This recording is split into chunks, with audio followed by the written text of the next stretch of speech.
যাবেন নাগরিক হিসাবে, এবং সেখানে নাগরিক হিসাবে যদি আপনাকে সাড়া না দেয় আপনি আমাকে জানাবেন, সেই দায়িত্ব আমার।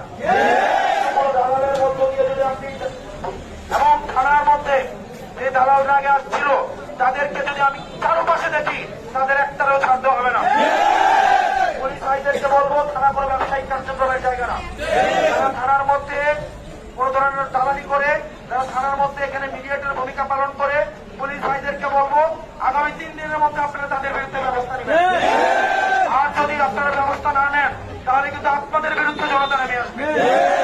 আপনারা প্রত্যেকটা মানুষকে নাগরিক হিসাবে ট্রিট করবেন, এনসিপির, বিএনপির, জামাতের মানুষ হিসাবে ট্রিট করার দরকার নাই। এখানে নাগরিক হিসাবে যাবে, পুলিশের কাছে কেউ অপরাধী কেউ অপরাধী না, এটাই হচ্ছে একমাত্র পরিচয়, ঠিক না? আমার বাবা যদি অপরাধী করে থাকে তাকে আপনি শাস্তি দেবেন, আর যদি অপরাধী কেউ না করে থাকে তাকে শাস্তি দেওয়ার দরকার নাই। এবং ভূমি অফিসে যারা দালাল আছে, এক বংশানুক্রমিক কিছু দালাল আছে, দাদার বংশ দালালি করে গেছে,